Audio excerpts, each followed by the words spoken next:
Now that I've got all the upper cabinets installed, I can install the trim that I made that goes up at the top. Now to install this, I want to start with the longest piece, and that's in this straight run that goes right across here. And it can be a little bit difficult to measure this because the tape doesn't hook over the end, it has to go up against it. So I'm going to use a piece of masking tape to hold it up there so that I can stretch it across.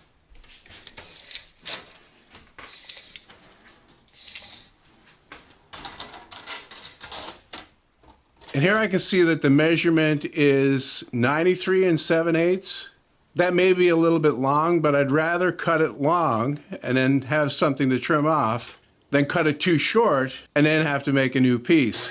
Now the first cut is a 45-degree miter, and that's on the right side or the right end of the trim. And then I'm going to measure along the back and mark that 93 7/8. And then I can reset the angle on my saw to 22.5 degrees and make that cut.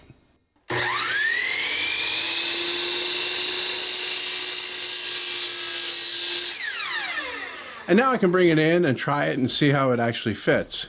And this is a very simple molding that I made from the maple that I'm making the cabinets from. It's basically square and it has a 1/4 inch by 1/4 inch reveal at the top. And that's a little bit long, but not by very much. So I'll bring it back out to the shop and I'll trim about a 1/16 of an inch off here. To install this, I'm going to be using polyurethane construction adhesive. I'm using the construction adhesive for a couple reasons. First of all, it goes on thick and it's not dripping all over the place like regular wood glue. And also it actually sticks to the finished wood of the cabinets where regular wood glue won't do that. And to hold it up there while the glue dries, I'm going to use pin nails. And these make a hole that's small enough that you can barely see it. Of course, I'll fill these up afterwards with putty, and it'll be virtually impossible to see. The next piece is the one that wraps the top of the corner cabinet. And once again, that's cut on 22.5 degrees. So I'll make that cut first, leaving the part long, and then bring it in and actually try it and see how the angle looks. And that looks pretty good, actually. I could fine-tune it a little bit, but I don't think I'm going to bother. It's close enough for my kitchen.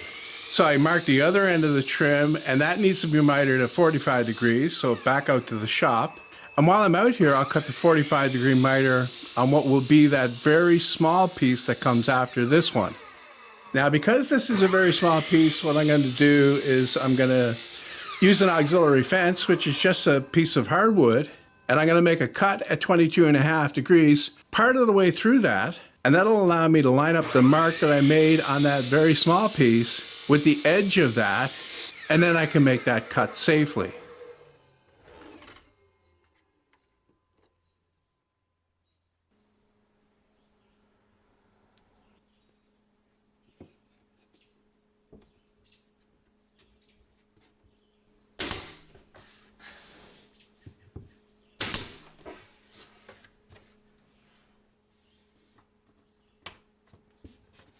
It's just very slightly long, but it's virtually impossible to recut this piece.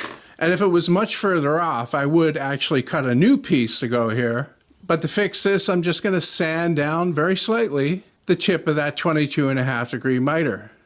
And then I can get some glue on there and fire in the pin to hold it in place, and it looks good. The piece of trim that finishes this side is next. But before I cut the actual trim, I'm going to cut a test piece to check that angle. I don't want to cut my finished piece to that length and then find out that the angle is open on the front.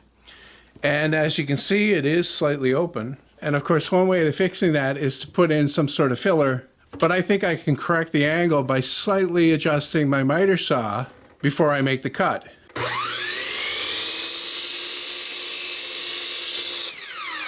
And now I can cut it to length by marking it along the back. And what I'm going to do is I'm going to mark it a little bit long to start with, and then sneak up on the final fit. And this is easy enough to do because all of the cuts can be done on the square end rather than the mitered end.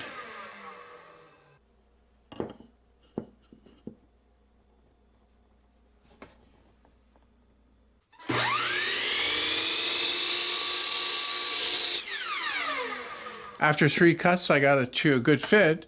And to be honest, I didn't have to do this. It didn't have to fit that tight to the wall. because I have tile backsplash that'll be going up around that trim actually, and would cover any gap. But I figured it'd be all right to show the process here for ending it against the wall and making it tight.